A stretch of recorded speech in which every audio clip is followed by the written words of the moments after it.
Narito na ang mga mahahalagang balita sa mga oras na ito. Natupad na ang pangako ni Pangulong Ferdinand R. Marcos Jr. na malutas ang kakulangan ng supply ng kuryente sa lalawigan ng Siquijor.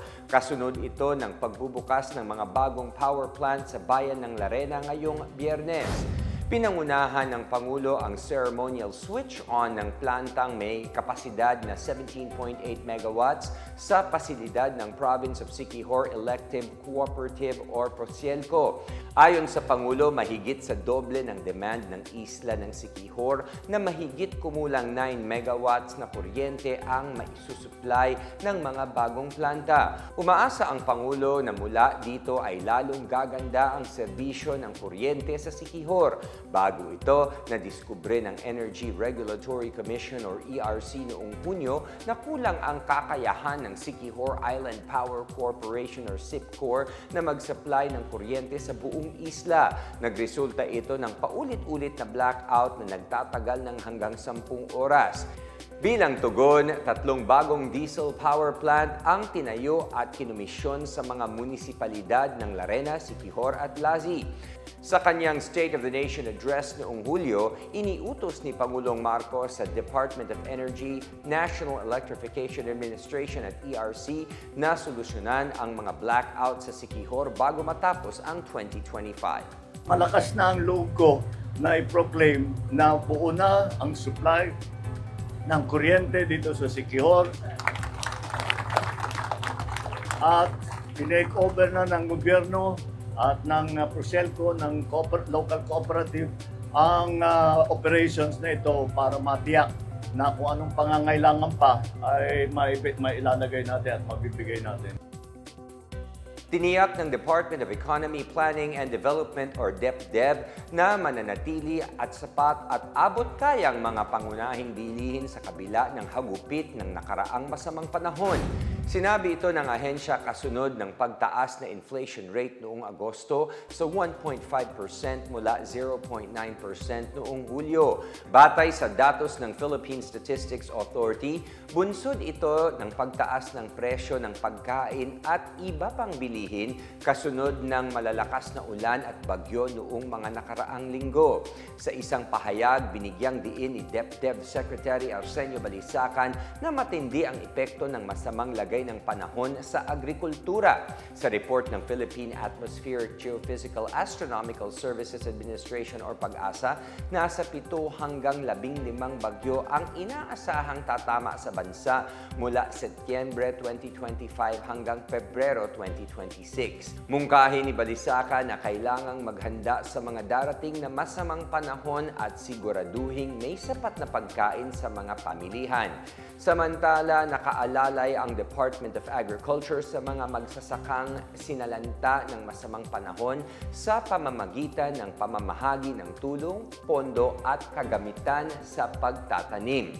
Inaprubahan naman ng Food and Drug Administration ang commercial use ng bakunang Volvac Best AI Plus ND bilang pangontra sa H5N1 bird flu at velogenic Newcastle disease. Ayon kay National Statistician Claire Dennis Mapa, bumaba ng 17% ang inflation sa presyo ng bigas noong Agosto. Pero sumirit ang inflation sa 9.5% mula 6.3% noong Hulyo. Tumaas din sa 10% ang inflation sa gulay mula 4.7% sa nakaraang buwan. Bahagyang bumaba naman ang inflation sa karne sa 7.1% noong Agosto mula 8.8% noong Hulyo.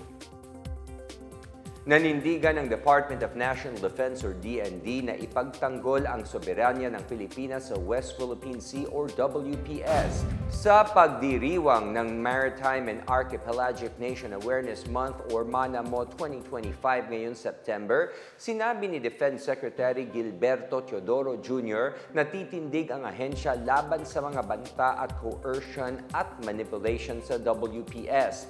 Dagdag pa ni Teodoro, kailangan ng mga Pilipino na magkaisa upang protektahan at ingatan ang yamang dagat sa mga teritoryo ng bansa.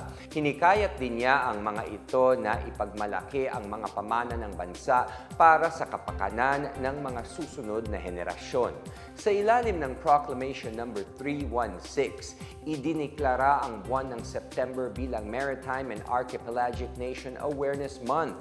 Alinsunod ito sa Article 7, Section 2 ng Constitution kung saan mandato ng gobyerno na protektahan at alagaan ang yamang dagat ng bansa.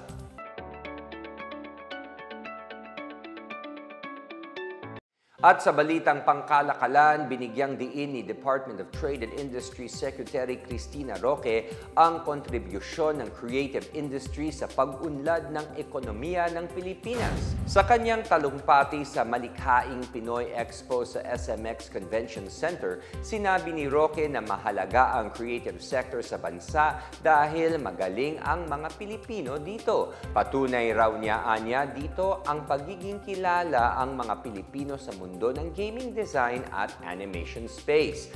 Noong 2024, nakapagdala ang creative industry ng 7.3% ng domestic growth sa bansa. Nangako si Roque na patuloy na susuportahan ang industriya na magbibigay ng trabaho at dagdag na kita sa mga Pilipino. Samantala, swak ang Pilipinas bilang location para sa mga digital infrastructure. Ito ang sinabi ni Board of Investment Executive Director Bobby Fondevilla sa ginanap na Siemens Tech Forum noong Miyerkules. Ayon sa kanya, ang Science and Technology Approach at Innovation Strategy ang naging dahilan kung bakit isa ang data center industry sa haligi ng digital economy sa bansa. Dagdag pa dito ang pagkakaroon ng tech-savvy population, skilled at adaptable na workforce, tumataas na ang capacity ng renewable energy at mga ginagawang hakbang ng gobyerno tungkol dito. Dagdag pa ni Fondevilla, marami na ang nasa larangan ng data center na nagpapatunay sa paglawak nito sa bansa. Magpapatuloy anya ang BOI sa pagtulong sa gobyerno sa paggawa ng mga hakbang upang dumami pa ang investment sa mga data centers. At yan ang pinakabago at pinakamainit na balita sa mga oras na ito, hatid sa inyo ng PNA Headlines. Para sa iba pang mga balita at impormasyon, bisitahin lamang ang aming website pna.gov.ph o ang aming Facebook at account na Philippine News Agency.